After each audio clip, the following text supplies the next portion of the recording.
Hey, I'm Jesse Campbell. Welcome to your devotion. When you combine these devotions with the curriculum available at jessecampbellministries.com, along with the sermons available at jessecampbellministries.com, you get verse by verse through the Gospel of John. Join us in person at the Redemption Church if you're in the Seattle area. We've seen in our previous sermon and curriculum the story of the man born blind who's been miraculously healed by Jesus. His parents have now been called to give an account for what's happening here. They're scared, however, of the Pharisees who are questioning them. And it's because if you lost your place in the synagogue, you lost your social standing, you were going to suffer professional implications for that. It was going to hurt your career. You're going to be cast out. Basically, you're going to lose all of your connections. You'd become a pariah, ostracized from the people that you did life with.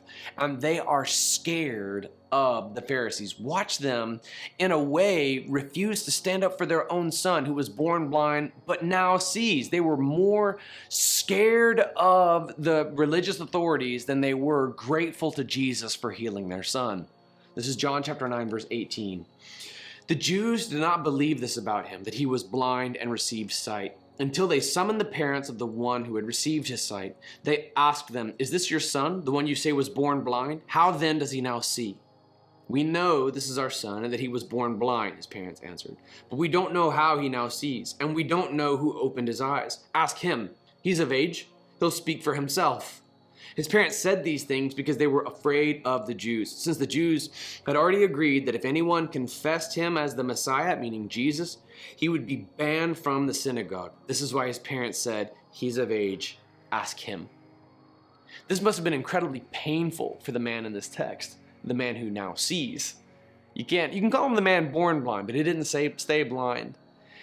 These parents succumbed to the mob. They were intimidated into silence. They didn't stand up for their own child. They sided with the corrupt Pharisees so that their life would go on as normal, at least they thought so, within the synagogue. And as a result, they left their son hanging. They didn't come to his aid. They said, "Look, ask him, he's of age." And we know this because the text says as much. We know their motives because the text says as much. We know that their abdication of the defense of their son is rooted in fear of what others think, because the text says exactly this. They were afraid of these Jewish authorities, and so they say, "Look, he's of age, ask him." Trying to deflect, don't ask me to confess Jesus as Lord. There's a price to be paid in today's culture if you associate with Jesus. And these parents were unwilling to pay it. If we deny Jesus before men, he will deny us before the Father. Would you be unashamed of the gospel? Would you be unashamed of Jesus? Confess him before the world, regardless of what it costs you, so that when you go before him in judgment one day, you would be welcomed and you would know that you belong to him. Don't deny Jesus before others. Don't cower before the mob the way that these parents did.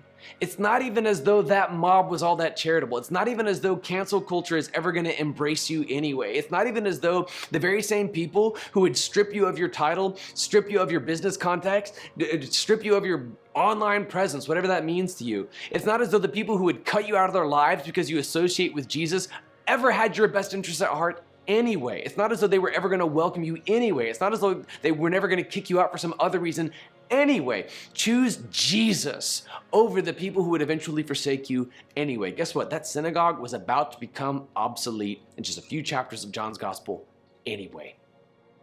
They chose to be accepted where things would not last, instead of siding with Jesus, and in turn their son, by the way, whose kingdom would last forever.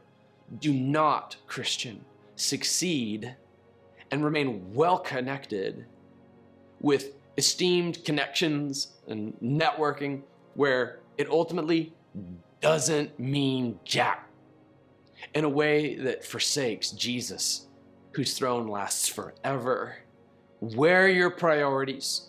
Are they in the temporary or the eternal? Learn from the cowardice of these parents and be not ashamed of the only one who could save your soul. It's Jesus. It's no one else.